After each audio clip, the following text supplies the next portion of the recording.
Hello everyone, my name is Protesilaos, also known as Prot. Today is the 28th of March 2026. Local time is about 5 p.m. and I am out on one of my usual long walks here in the mountains of Cyprus. I am accompanied by my 4 dogs. Maybe I will show them to you later in the video. And we have been walking for about an hour already. And we will continue walking for maybe another hour and then head back home. What I want to do in this video though is not to describe to you my walk or my surroundings, but rather do some philosophy. I want to talk today about the god of war, the Greek god of war, Ares. Now, god of war, already the term itself may sound problematic. You may have an uncomfortable sensation just hearing those words, the god of war. God is something we associate with noble qualities, with that which is lofty, that which is superior to what people are doing. And we might then consider that it is not befitting of the divine to be associated with something as brutal, as nasty, as base, as war, that which is the most devastating experience that we have as a species. Nevertheless, the Greeks did have a god of war, and I think it is important for us to be able to overcome our initial reaction and try to understand why that is.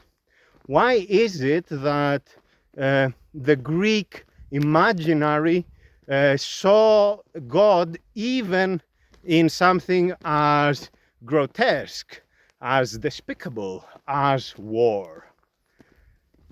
It all starts with a central theme in the Greek worldview, and that is the idea that there are no pure instantiations of good and evil in the world. The categories good and evil are analytical constructs. In other words, we observe something in the world, a certain phenomenon, and we abstract away from the particularities of that phenomenon, and then we arrive at the concept, in this case, good or evil.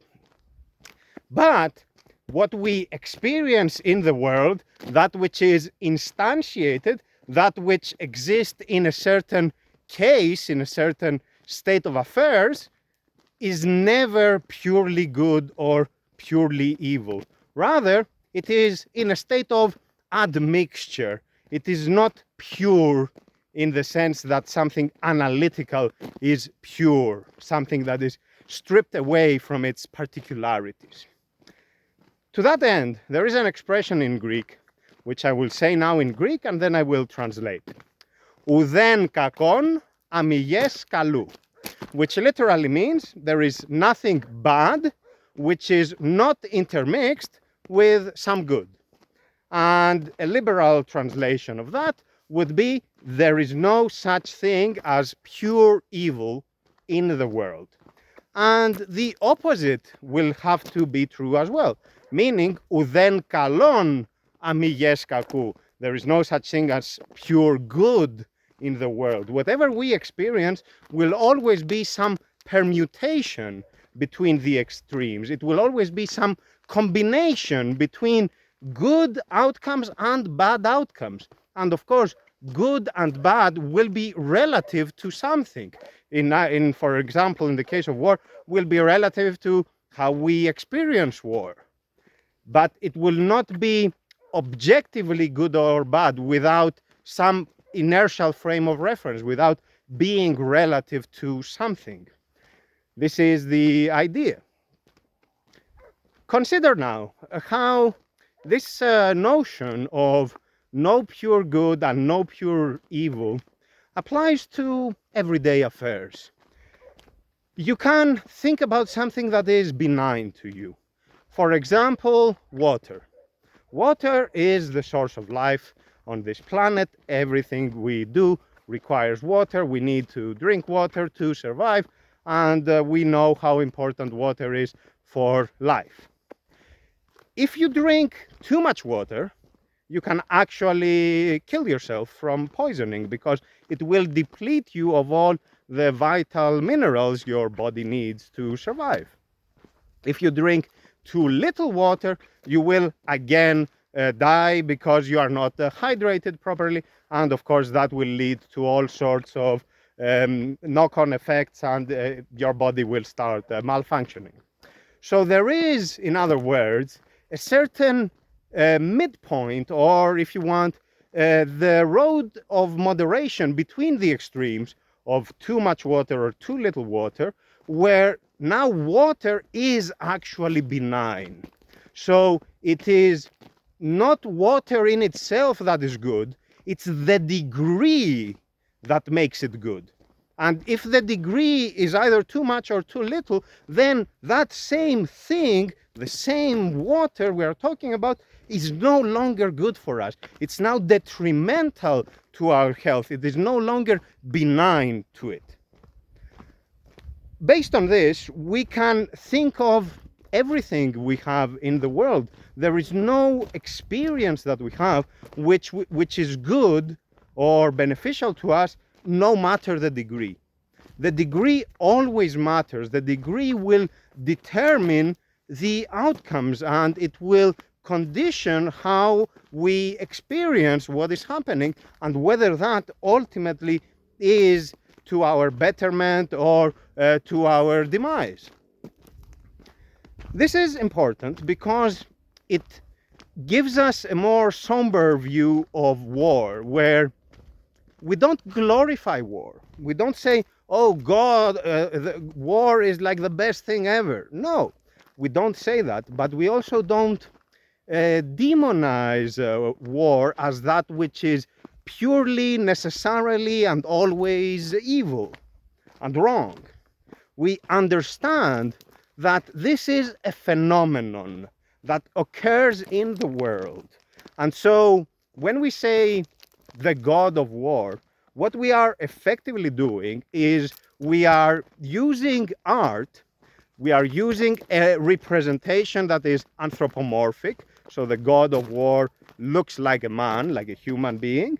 And we use this artistic device to ultimately describe that which is impersonal in the world, that which exists in the experiences of people, but also in conflicts in general, because war is not specific to the human condition. If you are out in the wild, as I am, where I live in the mountains, you will observe competition and cooperation. You will observe a conflict, and you will observe scenario where there is effectively a zero-sum game. It's not all nice in nature, and it's just people that do bad things. You can see what people do, you can also see it out there. And so this artistic device of deifying a phenomenon allows us to describe it in a way that is more memorable. We say the god of war, and we invoke the image of a powerful man who is uncontrollable, in effect. A powerful man who is very strong, very capable, very potent, but at the same time bloodthirsty, at the same time incapable of controlling his impulses. And so this strength, this vitality that the god of war has, is used in a destructive capacity. It's not because strength or vitality or the ability to do harm necessarily leads to harm. Again, we have to be more nuanced.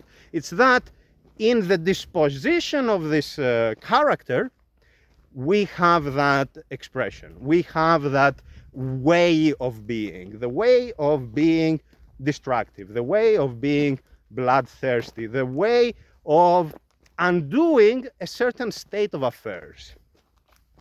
Now, undoing a certain state of affairs is important because it allows us to understand war in the literal sense, but also in a metaphorical sense. In the literal sense, whenever there is war, it has the potential, latent in it, is change. Something will break, some state of affairs will be undone, and in its stead, some other order will arise. Again, it's not about whether this is good or not. It's not that. It's the mechanics of it. This is what happens.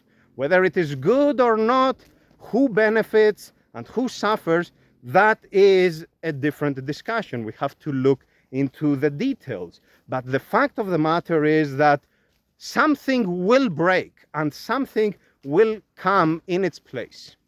This is the idea. Understanding these mechanics allows us to abstract away and to think not just of war, but to also think of another emotion, another feeling, which is in some ways related to war or to conflict more broadly. And that is the experience of anger. All people experience anger. And again, anger is that which we might think is a bad thing, right? It's not good to be angry. It's not good to be out of control. And there are solid reasons for thinking that way. But again, we have to be more nuanced in our understanding of phenomena. Anger, what it does is it also breaks things. In a literal sense, it breaks things. Like somebody who is angry will, for example, I don't know, kick the coffee table and break the table or break their leg. They will throw something at the wall. They will be aggressive towards other people, of course. So there are all these damages that occur as a result of anger. And of course, anger can be ruinous to relationships. It can lead to domestic violence. It can bring about the end of a friendship. It can create bad blood between relatives and so on. By the way, you are seeing 2 of my dogs or 3 of my dogs in the backdrop. So of course they are accompanying me in the walk. So anger can really ruin relationships. It breaks those bonds that we have with other people. And in that regard, you may say, that's why it is bad. And that would be a fair assessment. Like if you have a relationship that you cherish and in a moment of anger, you break that relationship, you undo that relationship. Well, it takes one moment to break it, but it takes a lifetime to cultivate that sense of trust and to have that sense of belonging. So we see how potent the potential is. Like one moment leads to destruction and a lifetime of constructive behaviors to establish that order. Yet, we cannot afford to just think in terms of black and white and to say, see, therefore, anger is bad. Because there are also cases, there are times where anger, again, operating in the same way of breaking stuff, can break a state of affairs that ultimately was not good for you. It can undo that which you were used to and you thought was okay, but ultimately was keeping you hostage. And maybe I can be more precise here with an example, and you will understand what I am saying now. Before moving to the hut, before building the house where I live, affectionately called the hut, I used to rent a place, and it wasn't a good place, it wasn't a great place, it was a really basic dwelling. In the past it was used as a stable for animals. It was a really bad place, very cold. Yeah, nothing fancy about it. The rent was low, and because it was low, I was tolerating it. And I was like, okay, this is good. I can have a minimalist lifestyle. I don't pay a lot. I don't need huge amounts of income. Therefore, it's okay. It's tolerable. Then I lived there for a few years and the market changed. And the landlord was like, well, you have to leave. And I'm like, well, I cannot just leave. Like everywhere, it's super expensive. It's like many times the rate I am paying here. It's not that easy for me to just leave. And it's also a question mark whether I can actually even find a place, even notwithstanding the prices. And at that time, I became angry with myself because I'm like, look what I did. Look what I brought upon myself. I allowed myself to be in a precarious situation where a certain person has so much power over me that they can make me homeless. And I'm not really dramatizing it because I really had to leave and I wasn't finding an alternative. So I'm like, look at this. And of course now I am calm, but I was like, I cannot take this. I will not tolerate this. Why am I doing this to myself? I wasn't blaming the other person, but I was really blaming myself. I was really blaming my complacency. This quality of just letting things go and forgetting about them and thinking that everything will be like that, and thus losing a little bit of the situational awareness you need to remain vigilant and to operate from a position of control.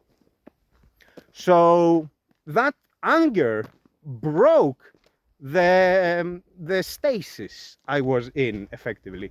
It broke that complacency, as I was saying, that if you want, comfort zone or the prison cell, effectively, that I was in, because I was in it for so long that I thought this was good, that I thought this was comfortable. But then, triggered by this situation and with that power impulse of anger, I was able to muster the strength and the mental fortitude to create something new. But to create that which is new, I had to break that which was. I had to undo it in the physical sense of me moving away from it, but also at the level of my expectations, at the level of my attitude, of my outlook. I had to basically break a little bit of myself. I had to break the habit. I had to break that expectation, that way of looking at things, that I had to, in its stead, create something new, make something new. And that is where I was galvanized to eventually create and move to the land where I am and build the house I have. My point is, though, anger. It is not necessarily bad. It is not necessarily good. What it does is it breaks things fundamentally. Whether that breakage can lead to some creative impulse is not a matter of anger anymore. That will be the follow-up. That will be what follows from it's the aftermath of anger. It is then important to understand, both when we are talking about war in the literal sense, but also when we are talking about conflict more broadly, including in the example I gave with anger, but also anger at large, we have to think of what happens in the immediate sense, like there is war happening, but also what happens in the aftermath of the war, in the aftermath of the conflict, like in the morning after of the certain episode. Like, what does that world look like? Do we have a plan? Do we have an idea? What do we want? Many times it happens that we operate in a state of impulsivity, like we are just angry and we say things that we then regret. We do things that we wish we wouldn't have done. And that's not just with anger, it's with a lot of emotions. But we do them and then they are disconcerted, they are disjointed. We don't know what we will do after. We don't have a plan. It's not like I will do this, then I will do that, then I will do the other thing. We don't even have a vague understanding of what the next step looks like. What is the world that will follow from this one? And because of that, anger and conflict at large is bad for us. It is detrimental to our life because we cannot make something good out of it.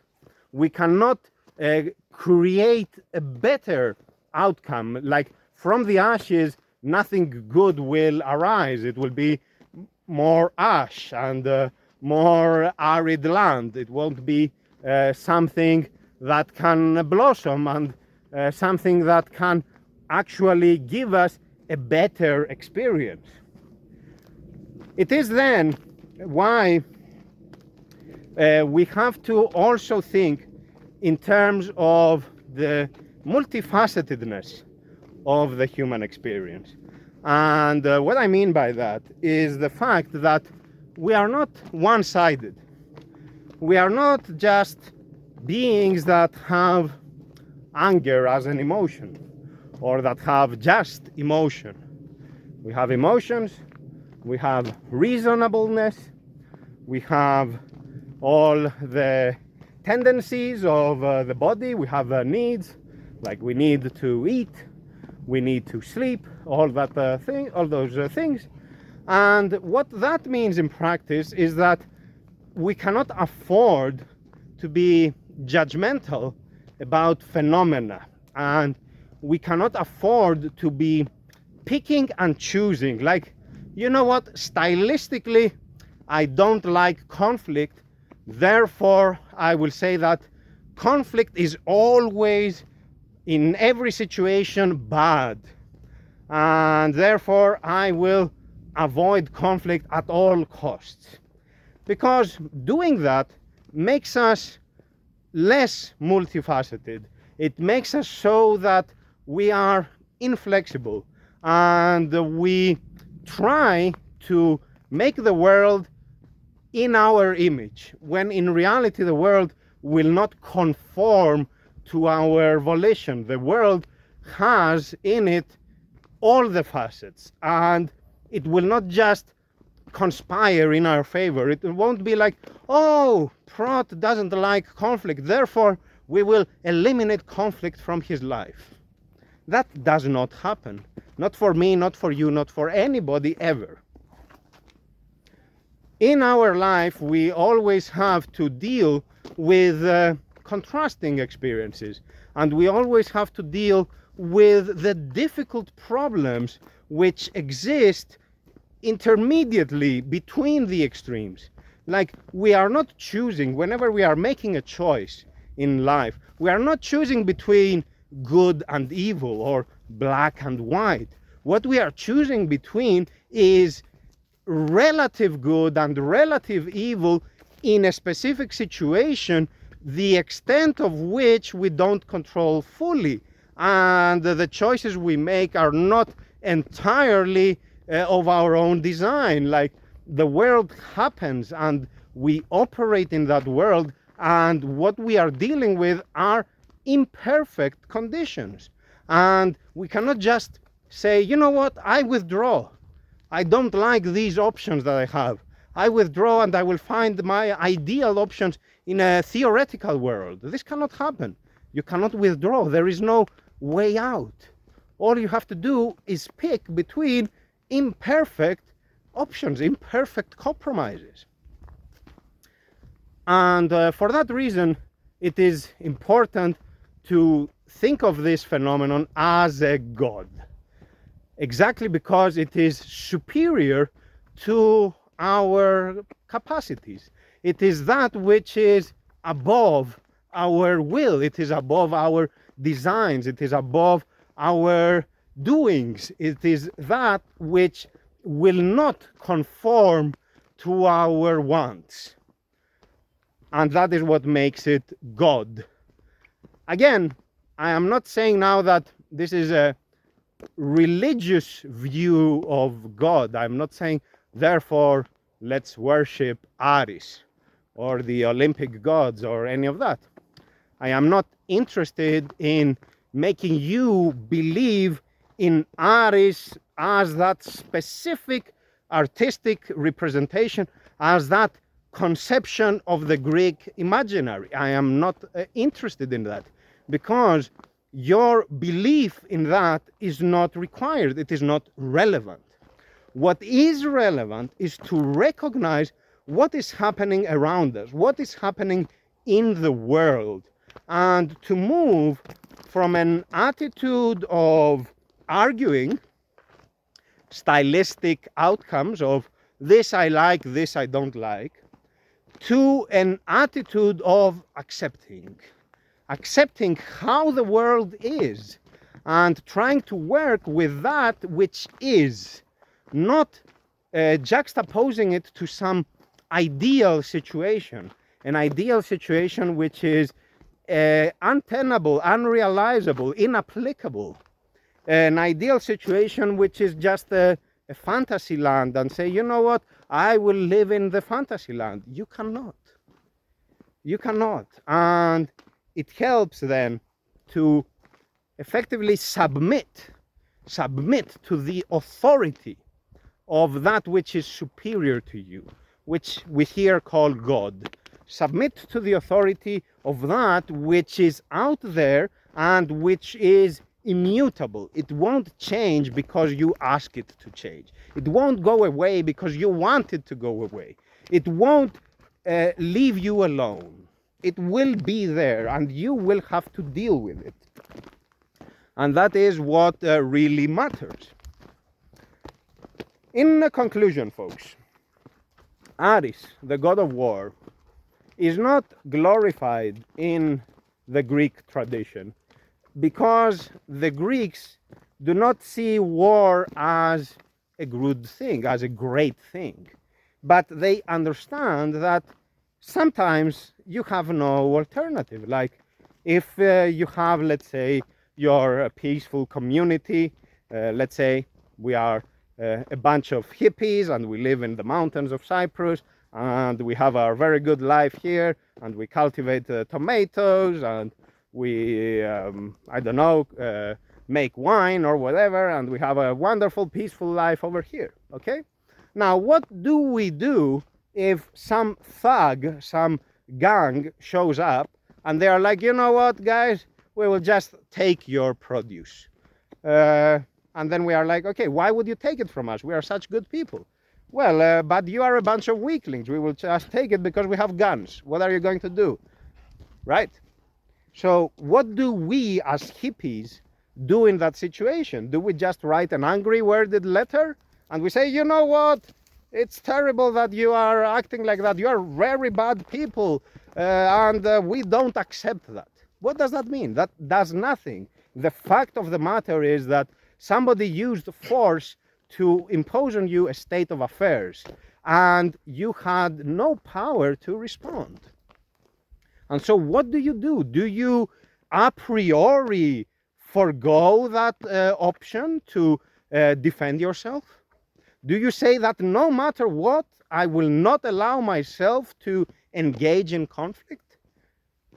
And that is why the Greeks understood that you cannot do that. Like, that is basically the road to serfdom. You cannot deny in advance the possibility of engaging in conflict, the possibility of fighting, of standing up to an oppressor, of fending off an aggressor, of ultimately fighting for that which you hold dear.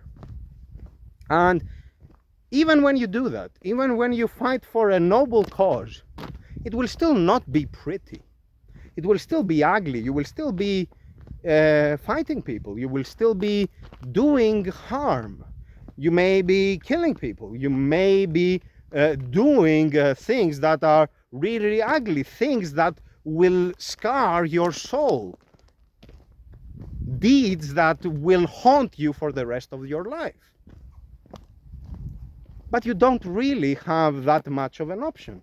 One is to be enslaved, the other is to stand and fight and hope for the best. And this is why it is the God of war, and not just war. It's the God which is superior to our volition, individually and collectively.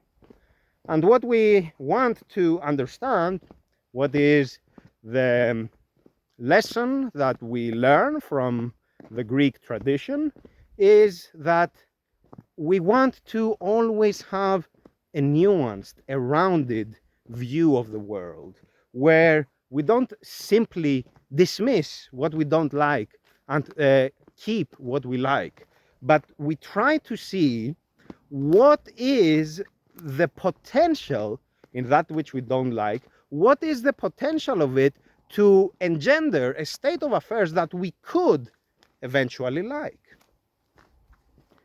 And of course the opposite, in that which we hold dear, what does it have latent in it which can produce a certain situation which no longer is nice? And when we think in those terms, we operate in moderation. We are calm. We don't have a knee-jerk reaction to events. We remain still and we observe and we try to understand what the case is. And from that position, then we can decide what to do. And we are also in good terms with our own conscience, because we understand that in those imperfect circumstances, we will have to make compromises.